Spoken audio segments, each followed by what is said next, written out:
Yes, so I can say hello from my side to you. I'm very grateful to be with you this afternoon. And yes, like Mr. Saldo just said, it is important for me that you ask me whatever you are interested in, because our nunnery has a very long history, almost 800 years. And in those years, a lot of things happened. So I could spend some hours to tell you about our nunnery, to tell you about our life.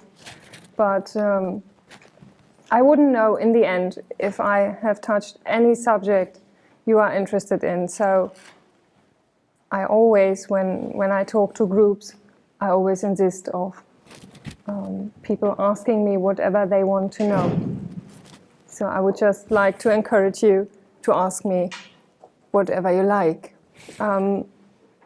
Maybe to take some frights away.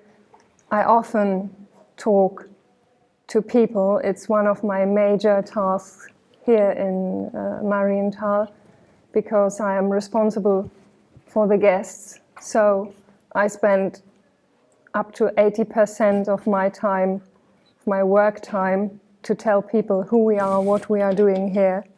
So I think I'm doing this for some good 7 or 8 years now, and I never encountered a question of which I thought, no, I don't want to answer it.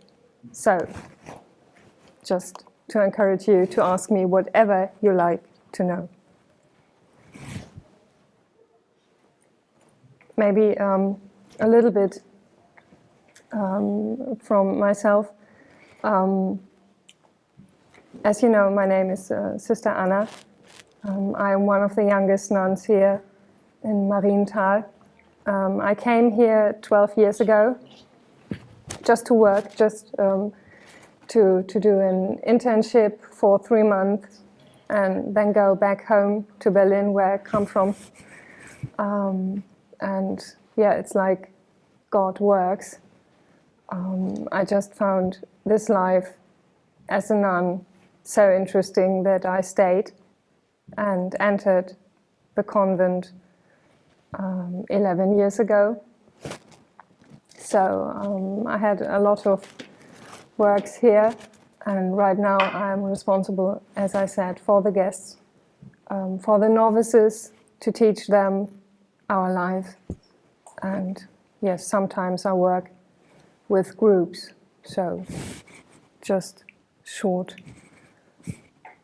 thing of myself. So now, whatever you want to know. Yeah. And what state your parents if you say them or told them that you want to stay here for your life? That is quite a bit of a tough question, because I never thought about it. At the time of my entry, I was the only Christian in my whole family. And I knew that none of my friends or family could even understand what I would be doing. So I gave no thought to it.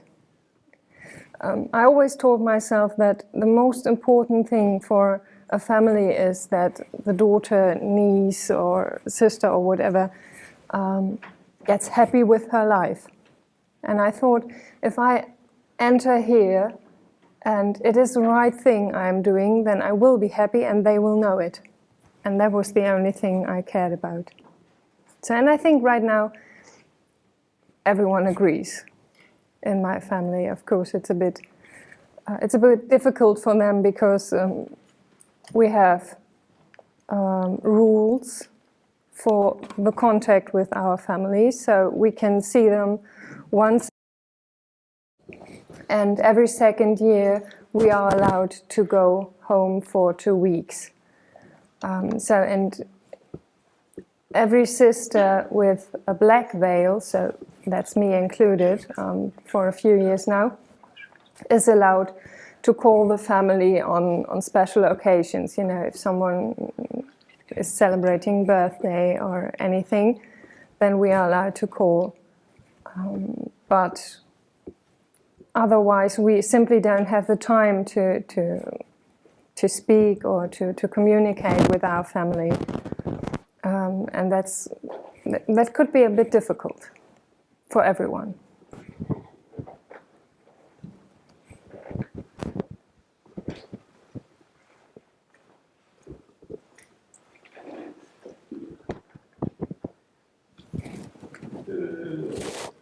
Nuns, you said, are here at the monastery. 15. 15.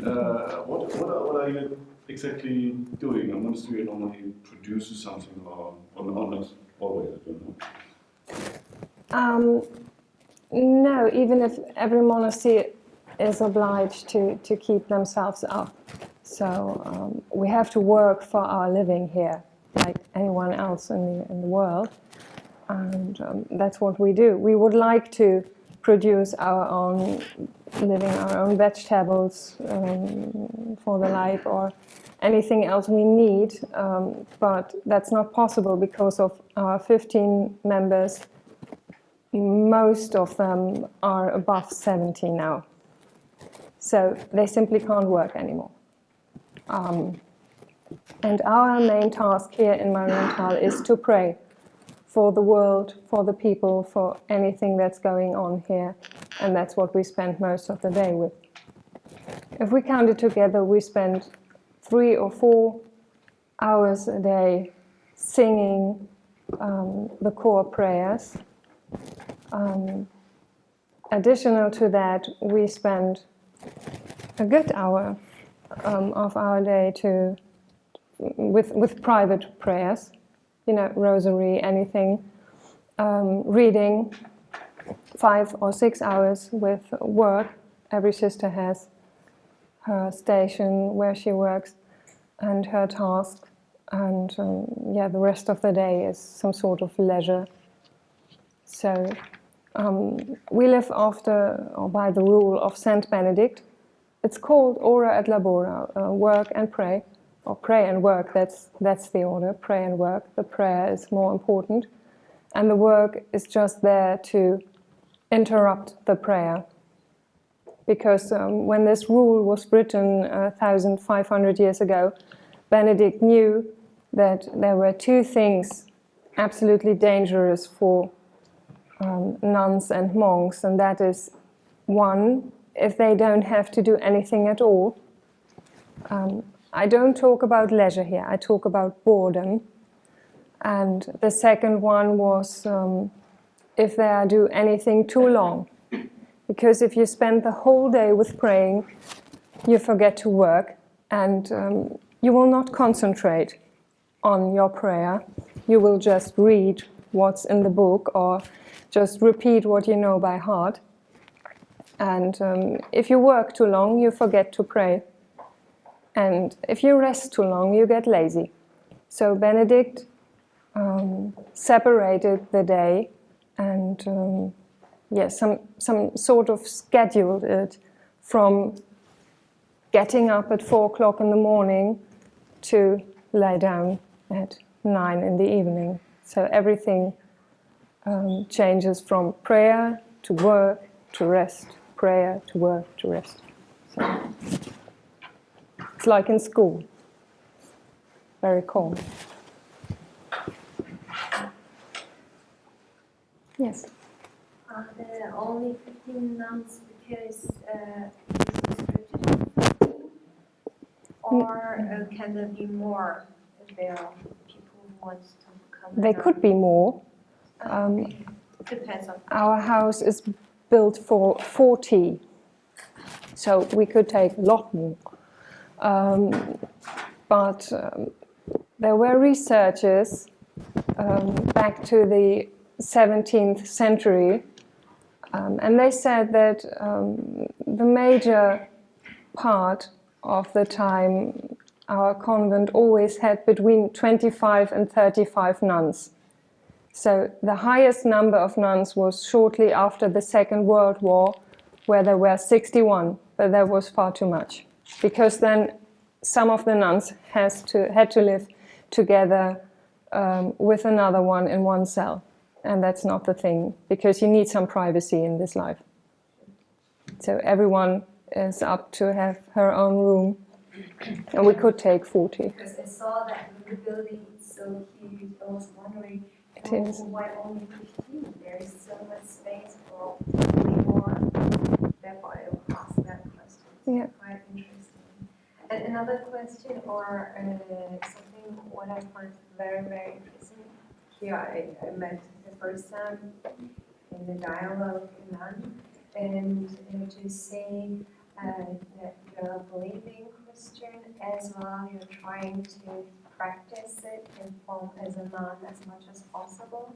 And since I'm a Muslim and I live in a Christian country, it's really interesting to see that, because outwardly I can't differentiate here pretty much between who's a believing and practicing Christian here, and how do the nuns see it? Should be there more nuns, I don't know, for being an example of missionary reason, we can say, inside the city, between the people, between the Christian people, your own community, to be good examples in seeing them in practical life for the usual common people, we can say. Is that allowed for nuns to stay in the city, not in we can say seclusion, to live with that people together, to show them a way how to live? Is that, are there nuns who are doing it as well? Well, because Marienthal, all this place is very far away from the cities, and I pretty much have not seen so much nuns in the city as well. I mean, in the big cities, for example, between the common people. Are there nuns who are doing, for example, works between the general, and not so much practicing people? Yes, there are special orders. So every order has its own charisma, as we call it, its own specialization. So, and there are quite a lot of orders with social works, like schools, hospitals, work with the poor, social works, teachings and anything. And some of them you would not recognize as nuns because they are completely civil dressed. So you wouldn't recognize them. Some of them you could recognize from their dresses, but these orders, well, I don't know them all, I have to admit that.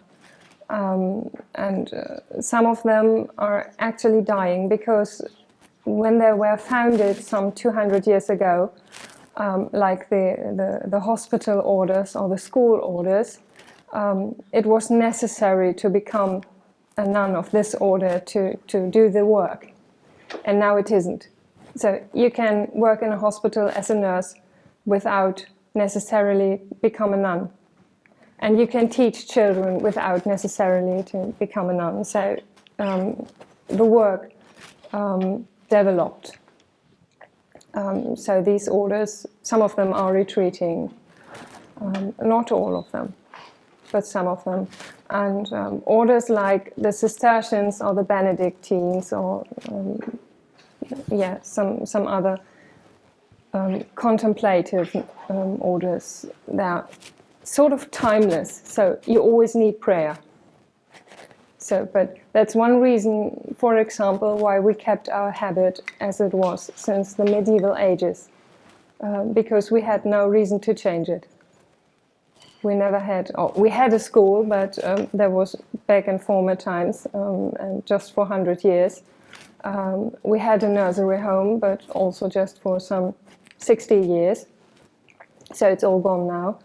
And we don't have any work where our habit and our special sort of veil would be disturbing or hindering us to do our work. You know, if you work in school with a veil like this, you couldn't do your job properly because you can't see otherwise than straight forward. It's like sometimes I say we are like horses. We do have a blind, so I only can see forward, and that would be not a good idea in school if I couldn't see what the pupils or the students beside me or back of me are doing, and the length of the veil would hinder us to do work with patients in hospitals. It's simply not good enough for moving, but we don't have this work, so we don't had to change our veil. We never had a reason, that's why we kept it.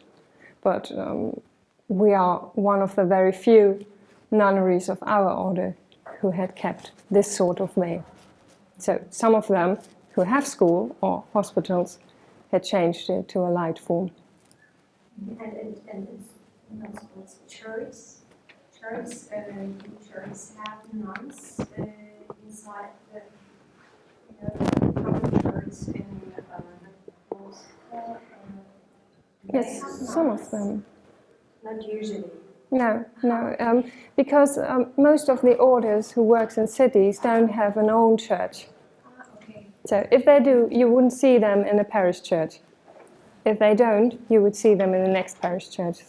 Sometimes they can choose what church they go to for Sunday Mass. So you wouldn't see them very much. Because I'm, for example, my mom's in Hanover, I come from Hanover, and what I do is that I go to the mosque every week one time to teach the children up to teenagers till around 20 years since I'm studying it, and I thought maybe there's something like that in your church as well to teach the kids or teenagers. Therefore, I was asking, do the Christians have any practical example to go to learn, like in school? But you, as you said, you had schools. You had schools where the nuns were teaching. And we do have religious teaching in parishes, but not necessarily by nuns or monks. So most of them are civilian people, so you wouldn't recognize them. Sister Anna, Yeah. Could you describe a nun's cell for us, please? How large is it on average, and how is it furnished? What have you got in your cell? Well, they said that since Cistercians spent a lot of their daytime in their own cells, it has to be quite large. So we have 24.5 square meters. It's quite large. Yes, and we do have whatever is necessary. So every sister has, of course, a bed. She has a wardrobe for the habits. We have some sort of boarding furniture for papers, orders, table sets, whatever we need. Because we have the rule, nothing is to be placed outside of a wardrobe or some side of furniture, so nothing stands free. We can choose if we want just a square table to put 2 chairs on, or a desk to work on. Depends on what we are doing. We have 2 chairs, and some of them have some sort of I don't know the English word for regal. Bookshelf. Bookshelf. Yeah, thank you. Thank you. Some sort of a bookshelf. Do you have a TV set and No. a computer?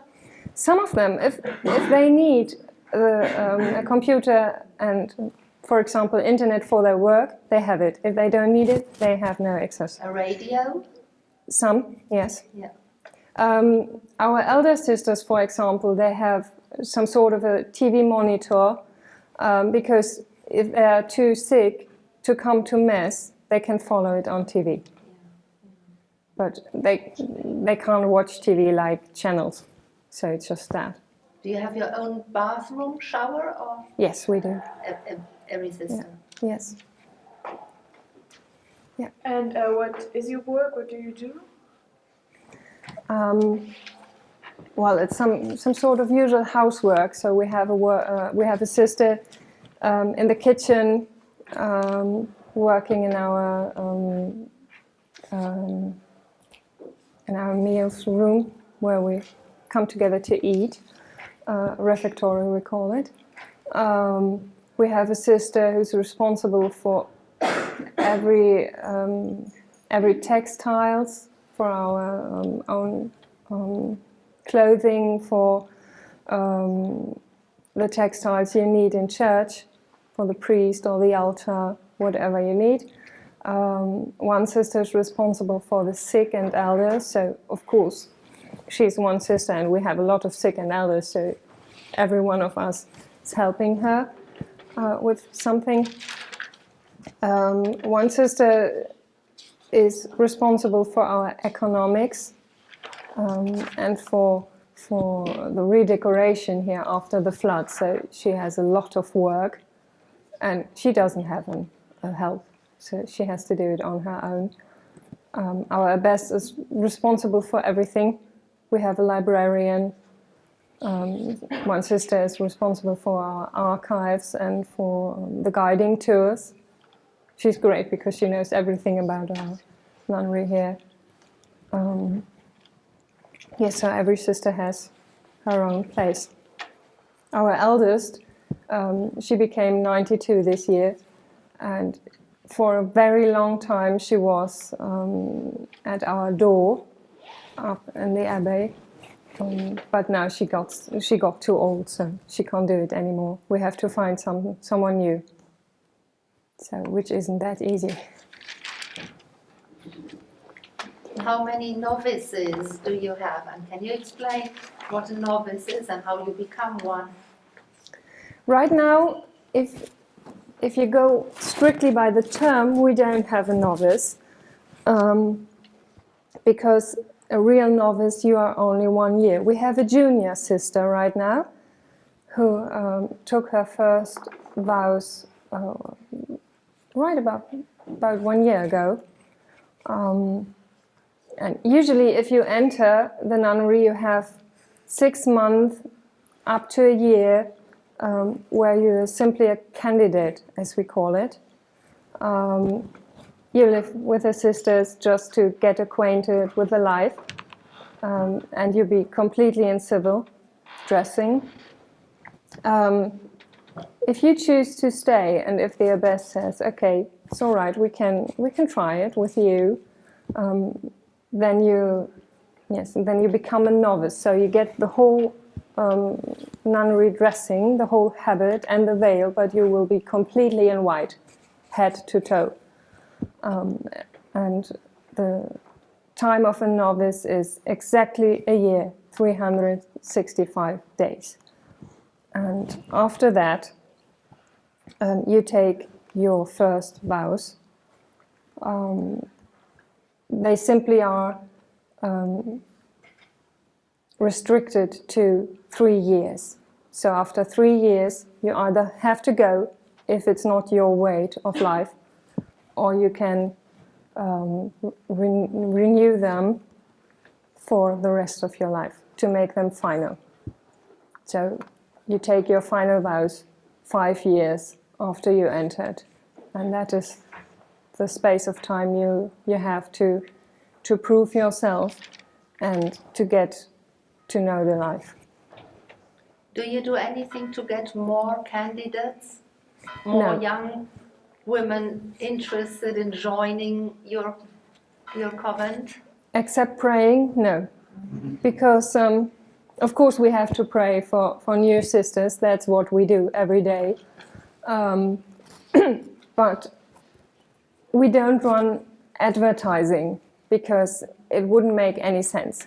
So we might reach some younger or not so young women. We might get them interested in our life, but if they don't have a vocation, a real vocation, they wouldn't last. And we just trust in God to send the vocations to anyone He wants to have here with us. So that's what we pray for. Can you say something more about your vocation? Because we have been reading about Nineveh and Jonah in these days. Yes. And in this case, it was like Moses also, when he was called, he didn't want to say yes immediately, because he said, oh, I cannot speak very well, I can't do that.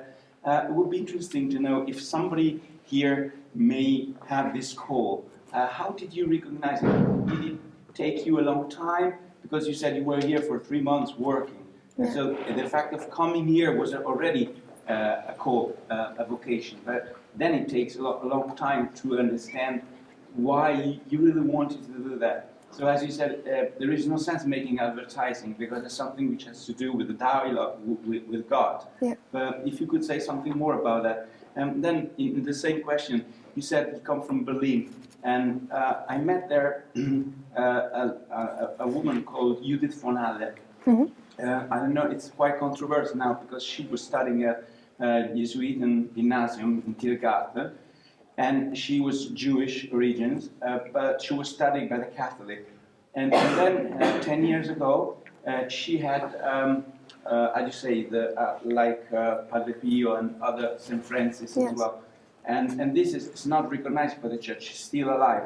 But I met her in a conference, so I was curious to know whether you have heard about her or about anthroposophy, and what do you think about interreligious dialogue, which is actually the subject of our meeting. Thank you. No, I don't know that Judith. Judith, no. I've never heard of her, but it sounds quite interesting, so I think I will Google her once. Yes, the vocations, there are so many ways of vocation as there are people, I think. There is no line. And actually, when I came here for work, I had not the slightest intention to enter, because I knew this nunnery before from a simple holiday visit, and we had a sister telling us about her life, and I thought, okay, sounds great, but it's nothing for me, because I'm a young person, I'm alive, I'm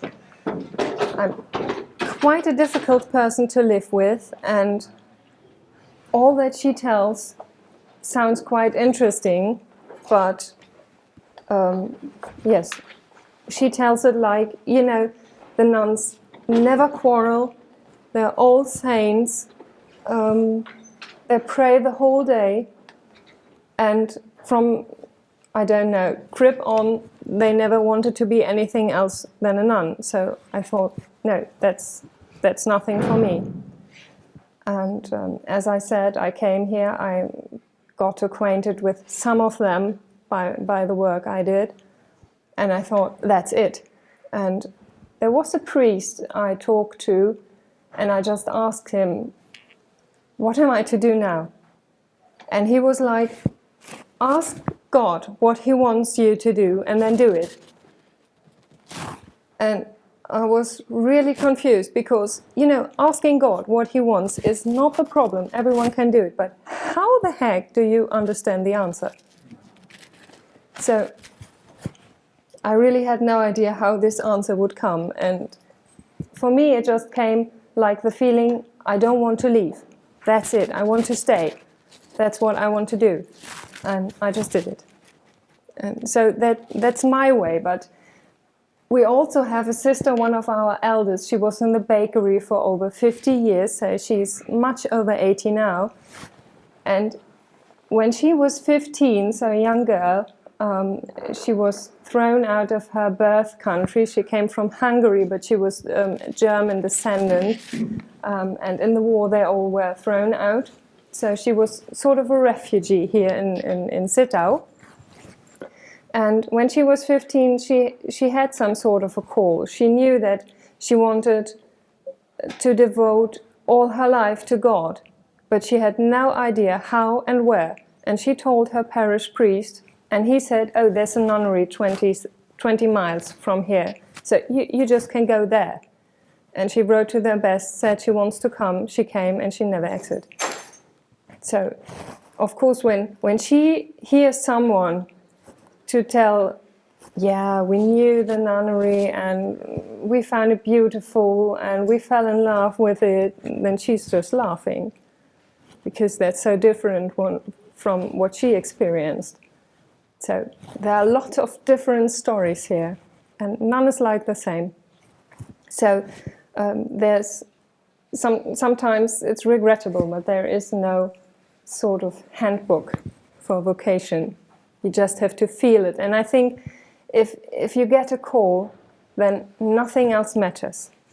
In Mother Teresa from Calcutta diaries that they have published after death, there are moments in which she's also doubting.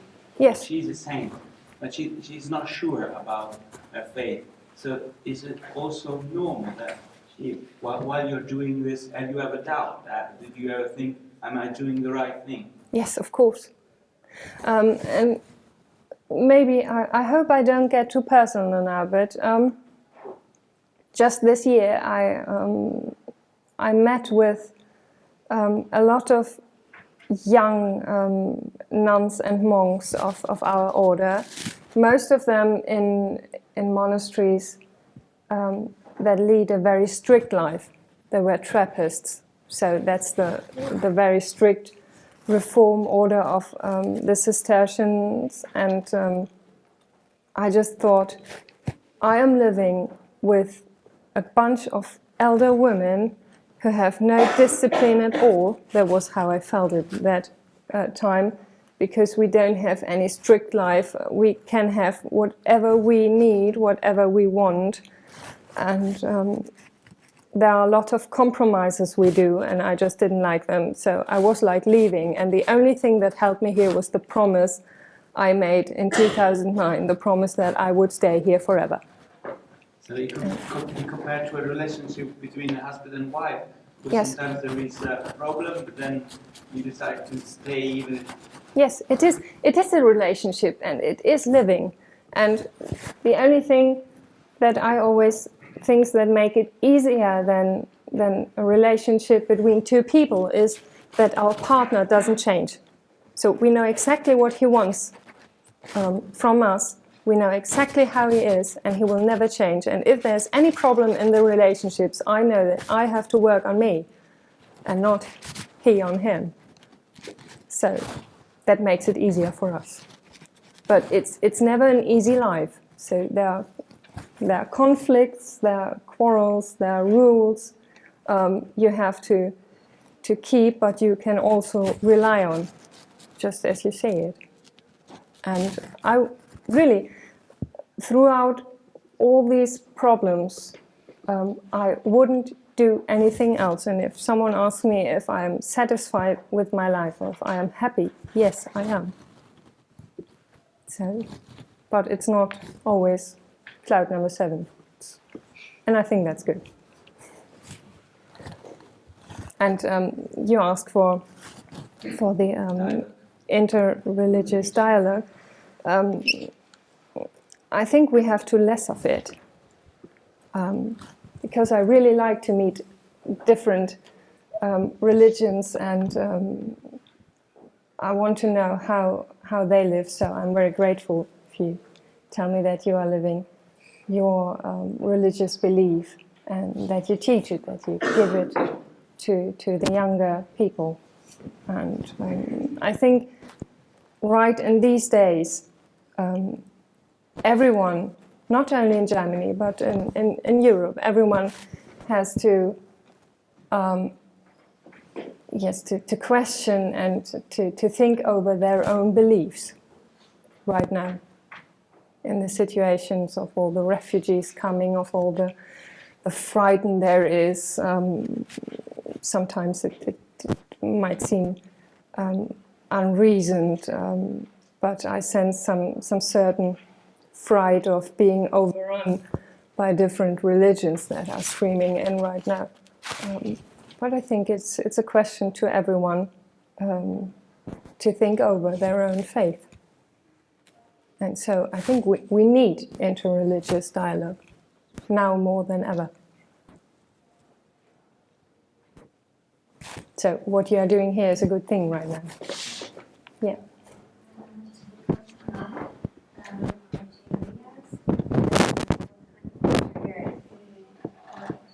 The precept before becoming a nun is it?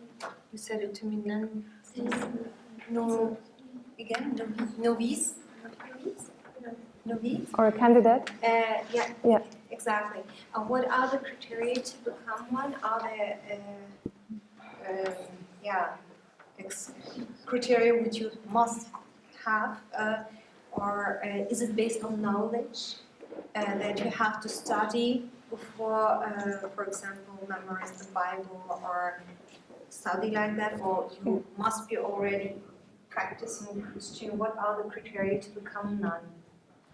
Well, first of all, you have to be of age, so at least 18 years old. You have to be Catholic. That's a request because we are a Catholic order. And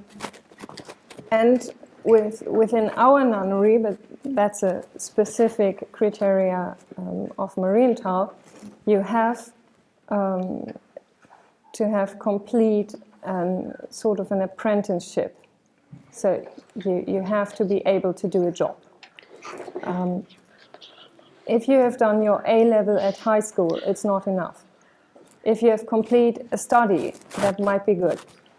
But if you've learned something, some sort of handcraftship, that's good. Some sort of job, you know, like in an office, it's good. But we need that. It's a special request because, as I said, there are 5 years between the entry and the taking of the final vows. So if we imagine that some girl who just finished high school at the age of 18 enters, and after 5 years we say, nice girl, but she doesn't fit. She's trying very hard, and she's really sweet and really, really faithful girl, but she doesn't fit into our community here in Marienthal. And we send her home.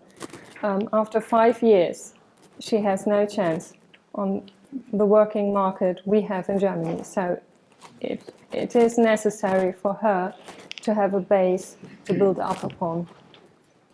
So that's why we request a finished apprenticeship or studies.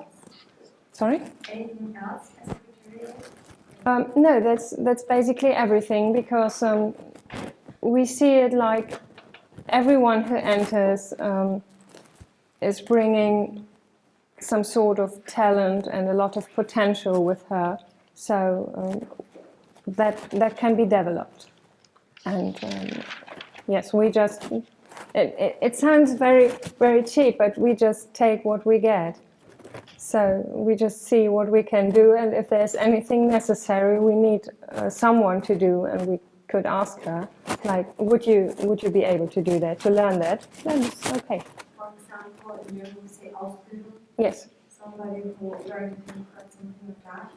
And the girl around 20, for example, who comes to become a nun, Yes. can become a nun, maybe she passes the, if she gets the allowance. Well, Yeah. You allow it? And are you starting to, is she starting to learn the Bible at the cloister then? If necessary, yes, of course. You to get Yes. she gets teachers or something like that. Are you teaching her, or is she doing it on herself? As well as, because the thing we do teach here is how to do the Biblic lecture every day. So how to read the Bible in the sense of monastic life. And that's what we are doing every day for half an hour at least. So, but everyone is doing it by herself. So we just teach them how to do it. And then she will spend some time, you know, you have to find your own way to get along with it. And that's what we teach here. And then she will live it. And if she has any questions, of course, everyone can come and ask, and so do we. If I do have any questions, I go to a certain sister. I know she's very fit in those things, so I can ask her. So that's okay. So, but and of course, we have some, some studies we do within the order. So we have yes, something like study weeks or weekends within the order, or within religious circles. So then, when different orders meet to come together for a certain topic, so that's quite common. And we do have sort of a study circle. It goes for 3 years, and it's based in Rome. So when we see someone fit to do it, so we send her there. So she won't be away for 3 years in a row, but only for 5 weeks every year. But it will take 3 years until she finished it. So and that's quite a good thing. And you never finish to learn, so. Exactly. So after we have the book, we dedicate their master studies so they can. Therefore, I was thinking if you live in seclusion, maybe you have also as a work to study the Bible as much as you can beside the prayers. Therefore, Yes. I was asking.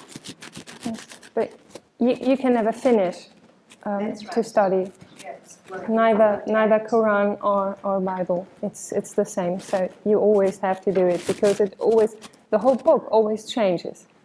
If you read it with your life experience, it always changes. So it always develops with you. And I think that makes it greatest books ever. So. Yeah. Another question. You need money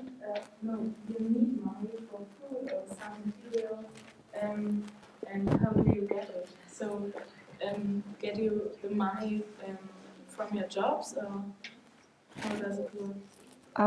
The single sister doesn't have any money, because we don't need it. Everything we need for our lives, except food, because that are things we need every day. So it's given every day without us asking. But if we need anything else, like a piece of clothing or a certain book or anything else, we go to the abbess and ask it if we can have it. So, like I would go to her and tell her I need a new toothbrush or anything. So she's obliged to give it. And so she gets this money to buy toothbrush. That's how we earn our keeping. So we have the tourism that helps us. We have the working stations, like the restaurant. It belongs to us. Like the market, you can buy the things in. We have a bakery, a laundry service. So these are the things that help us to earn our money. Yeah. There are other employees in those places. Yes, we need them. We need them. We could need a lot more than we could actually pay, so we run on minimum. Yeah.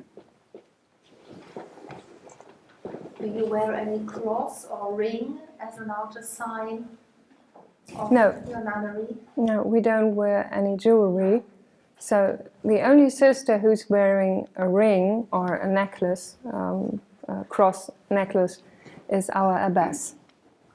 Because right from jurisdiction, she has the rank of a bishop. That's why she's allowed to wear the ring, the cross, and the staff. But of course, she's not a priest, so she doesn't have all the tasks a bishop has. But in the ranking, she's equal. Did you elect her, or Yes. how does one become an abbess? No, we elected her from within our community.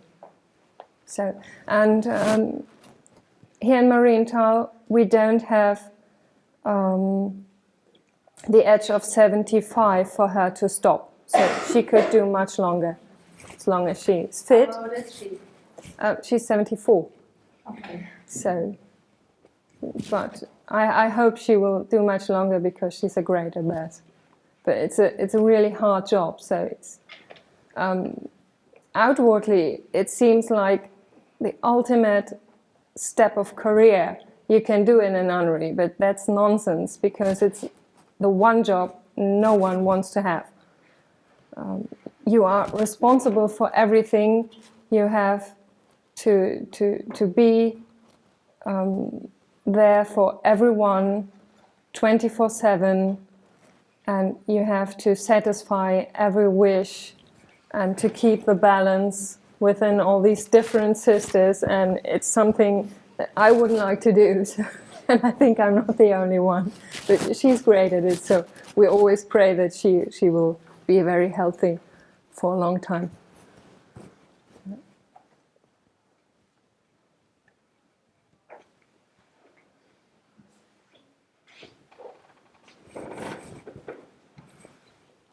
Guck mal.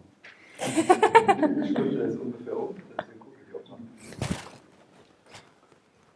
Yes, I always need to set an alarm clock because I used to talk over the time, but I don't want to be talking with you when my sisters are praying. So, You have one So- more. Yeah, Yeah. but it's a personal question. Is it okay? it's okay. Do you miss children? Sometimes, yes, because I'm a woman and there's that thing called biological clock.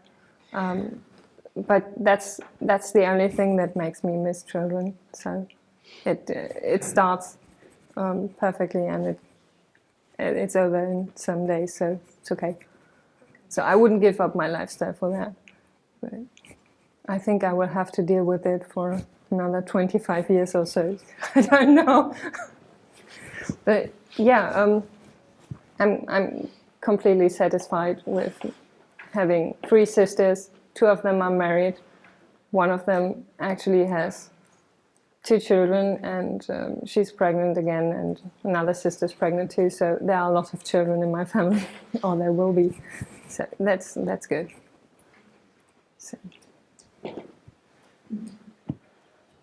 Do you have any pets in the nunnery? We have cats. We shouldn't have. We are not allowed, but they are very useful.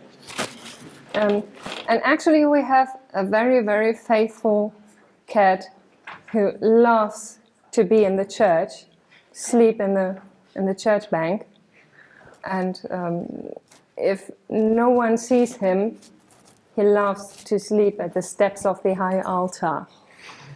But our abbess doesn't like him much, so whenever she spots him, he has to leave, which is a pity. But yeah, he's quite cute, and he catches a lot of mice, so he's useful too. So actually, Cistercians are allowed to have useful animals, you know, like cats or dogs or sheep, pigs, cattle, whatever. That are the sort of animals we would be allowed to keep from the order's rule. There are some pets or animals we are strictly not allowed, you know, like peacocks or something. So they look very beautiful or are very nice, but actually have no use. So, but it depends. Are you vegetarian or? Me personally, I'm not. I'm still working on it, but until now it never worked for me. And there are some sisters who are vegetarians, but There is no not general all. rule. No, not at all. We have 3 days a week, Wednesday, Friday and Saturday, when we eat no meat, the whole day, throughout all the year. Yes, but that's the general rule. Otherwise, it's that's something of generation within our community, because the elder sisters are still accustomed to that heavy German cooking of the former years, and it's okay for them, because when they were young, they had the very, very hard field work, so they needed some very good nourishment. Right now they wouldn't, and you can see it, that they don't need it anymore, but yes, they're accustomed to it. And the younger sisters, we don't like it much, but we have no choice in this matter, so we have to take it. So sometimes there's a slight change right now, but we can't say, okay, we don't need heavy food, so let's go to light cooking. It would be quarreling with the elder ones. So Do you do some sort of gymnastics, aerobics, or jogging? that every sister is responsible for herself, because we have a rule: whenever we leave our cell, we have to be dressed in habit and veil. And it is very, very complicated to jog in veil. I tried it once and never again. So I think we are restricted to gymnastics or whatever we want to do. I dance in the evenings in our cell, so we can dress lightly or whatever we want. So you do it all alone, or with Yes. other No, sisters? all alone. Never. Of course. So I still dream of some sort of a gym room that we need, but that is one of the things our elder sisters don't understand, and they can't understand it because they never had the need to do additional sport because of all the hard work. But now we need it. The younger sisters, we sit every day, most of the day, so we need some opportunity to work out, and that's why we need that room for, but it will take some years, so it's not fast, and 10 years in a nunnery are nothing, so I think we will have to wait some time. So we just can't forget it. Yeah. More question to the teachers of Catholic schools which are here present concerning this matter. Would that not be the case in Catholic schools that have nuns as teachers? Are there in Germany schools with nuns? Yeah. We have You have schools that are nuns, teachers, and directors of the school. We have them. Same in Hanover. Catholic schools. We have them too. Yes, but they are dressed in civil, very modest, just grey skirts and grey bluish blouses, but civil clothes with a necklace and a cross, and nothing on their heads. Can I make one more question? It's very interesting the fact that the Pope decided to retire, Pope Benedict. Yes. And in his, some people who, in the questions, they were saying that he went back to Germany. It was not the case, because he's still living there in the Vatican, and often as a visit from the other Pope Francis. How did you see this decision, which was so something new in the history of the Catholic Church, that the Pope retired? Yeah. If we considered also how Pope Wojtyła suffered during the last time of his life. So from your point of view, what is your idea of the different styles between Pope Francis and Pope Benedict? Well, I can only answer that from a personal point of view. I can't speak for the other sisters, but personally I liked it very much because of Pope John Paul, who suffered all the time and without any relief and any release from it, and Pope Benedict, who showed the different way is possible. You can do it. It's just my alarm clock.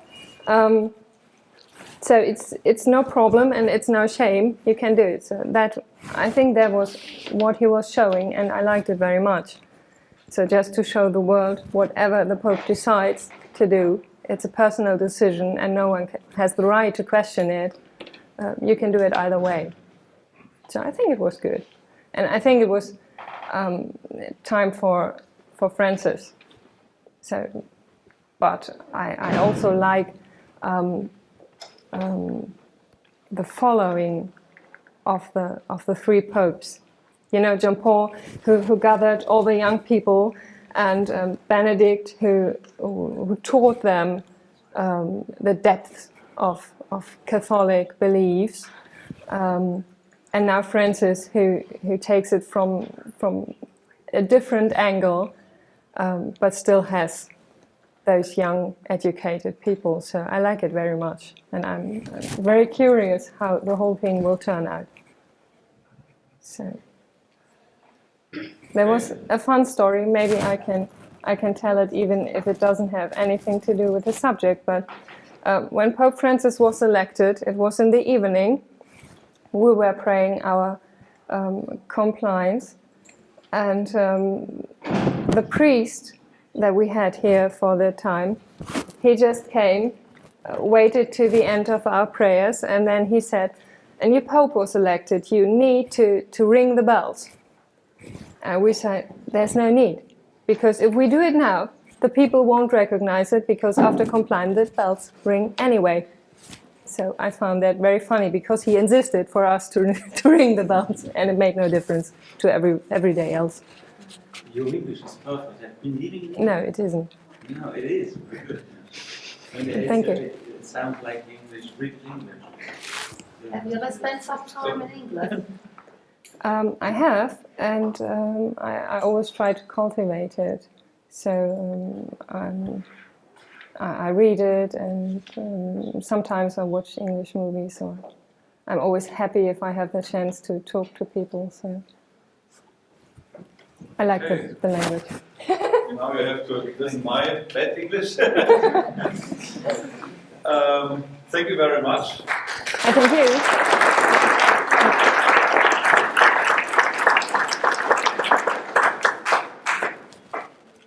Yes, it was looking forward, and I think there were a lot of questions. Thank you for answering. And Thank you for putting them. questions. Now we have a little bit walking around through the convent, but I think we have 15 minutes in the church. After that, the Cistercians will pray there.